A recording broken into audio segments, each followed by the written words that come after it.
makakaisa sa dalawang kupunan na ito kung sino nga ba yung magmamarka ng apat sa long panalo na nakita natin sa pagkikita nila sa regular season. This is the first meet-up at Recta Grand Finals pa para sa Falcons and Team Liquid. Di malayang makukuha, tinago ang bago. Grabe talaga itong 4 horseman, men. Talagang pinipit lang nila yung mga skills ng Team Falcons. Pinaforce nila yung mga reaction. And even hindi pa naman ganun kalaki. Pero si Uguel ay mabibigyan kasama ni Haji. Golden Hour ay nagamit na kaabangin yung mga bala nito ni Sanji. Napakahatilan talaga. Pero hindi pa sapat yung kanyang damage dahil nga medyo makunan din ito si Ogwen. Buti na lang nasa Ang Team Liquid Philippines at ang ipagkatakan ito si Ogwen. Efficiency lang to. Quick PH. Kasi alam nila, hinihintay lang naman nila yung dalawang XP lane. At makakapagkat na si Sanford ngayon. Perfectly mirrored yung galaw ng dalawang kupunan. Pero, Ay, Golden Hour, nahuli dito si Kyle. Pero tinantad na rin ang mabala mula dito kay Sanji. Tama din yung traction mode. Pero si Sanji ang nagwagin. Tinatend ay sasama na nga rin. Pero si JP, nagalahan yung HP. Double 10%. Tapos si Kyle. Pinuta na rin Sanji with a first blood. Paipit din itong si Flam. Tapos sa gilid na bahagi nito din si Carl Casey.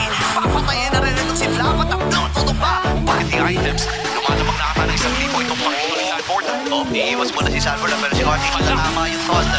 Nasa gilid na rin ito si JP. Pipicture niya ba? Hindi, wala. Meron naman siyang ultimate pero hindi niya muna basta-basta gagamitin yung kanyang golden hour. Tuloy-tuloy na dito. Siya ay mamamatay pero makakabawi din pa si Sanford. Ipag-ihigan niya ang kanyang sansan.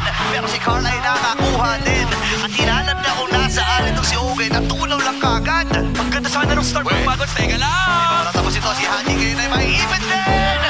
Walang flicker si Haji patakas. At si Flap naman ngayon ay pinapasok na sa loob ng turret.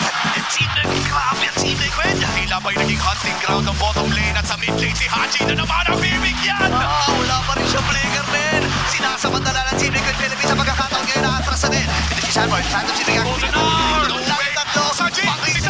Tinatad ni Sanji dito ng mga bala. Ngayon si Kyle ay nakakalahati. Flicker na gamit na rin ni Oben. Sa sakripisyo na nila si Flap. Bagsak na naman dito si Flap. Tapos si Carl nagpapagong lang, men. Tuloy-tuloy na objective from TNPH. 1-5-1 mistake from Team Falcons. Ayaw talaga tumigil. Hirapang lumabas. Ultimo sa sariling base dito ng Falcons. Humihinga pa lang ang Team Falcons ay sinasapak na ulit ng Team Liquid Philippines. Hindi ata makakalisip lang dito. Pero mukhang makakatakas naman with bonus movement speed. Pero may tore pa rin na makukuha sa may bandang ibaba. Team Liquid Philippines humihinga pa lang ang Falcons. Tapak na agad. Delikado ata dito si Kyle. And he will go down. Ngayon naman sa gilid na bahagi may nagkakanap na yung RTC versus 2. Sasama na yung Super Marco. Ibagsak yung Fraser's Band. Dahil nga makunat itong dalawang ito, ay sasama na rin si ang Team Liquid Philippines dito, Super Marco. And this time ay mapipicture na makakatakas din naman. Papatay ito si Ogen. At din ang mid lane. Direkta na nila at mukhang magpupush nila. Pipilitin nila. Liquid manipulation. Wala dito kay Haji makakadepensa ng mga niya. Pero kung hindi pa mag-on-end dito ang Team Liquid Philippines, dahan-dahan lang. Play naman ang kanilang call. Makakahinga sila dito pero si Sanford ay pinapatay din itong bottom.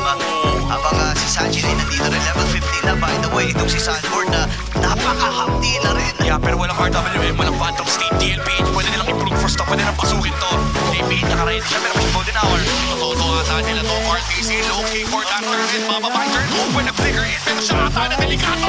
Siya maibig dito at siya brilliant na nagamit din. Wala naman tinamaan ni Golden Hour. Pero sabi ni Teddy, sige, diretso lang muna ako dito sa babang bahagi. Makakabasag na sila. Founding turret na lang ang natitira. Tapos ay nagamit. Mama dito kay Flap pero hindi bata sa pagdidamage si Sanji. Ngayon naman ay nag-aagad. Ganda ang MLBB na mapakapakita nila against Onyx Philippines sa lower bracket finals. Pero mukhang mabibigyan din si JP. Wow! Okay, Golden Hour nagamit din makakasama kay JP ito. Isa sa revision na muna lang si Ugin nila na pero si Flap ay mamamahalan din sa kabilit Sandy. Sa gilid na bahagi may nagaganap din na hamulan. Ugin at itong si Teddy ang mahamoy hinahamol. Pero inaabangan din lang nila. Traction balls ginagamit. Kaya na makakaplate si Teddy. Hahamulin ba nila kasama yung mga kulit? Nakakula pa sa bita mukha. Nagaman na pagkakato din si Ugin. Si Sandy ay inaabangan na rin lang ang kamakayan dito ni Ugin. Isasabit pa rin sa may gilid. Mamamatay pa ata dito si Teddy. Mamamike pa ata. Makakapatay pa nga ata. Si Daddy Ugin. Pero siya ay Yung susunod na paparatingin now for Team Liquid Philippines. Itutuloy pa nila itong top. Makukuha nila ang Division pero si Clark. Sila na sumasunod na pressure na nagamit din pero din si Kyle. Wow! Ito tayo tatama hindi. Kasi na-picture na dito si Kyle. Inaabang lang nila. Natunaw lang.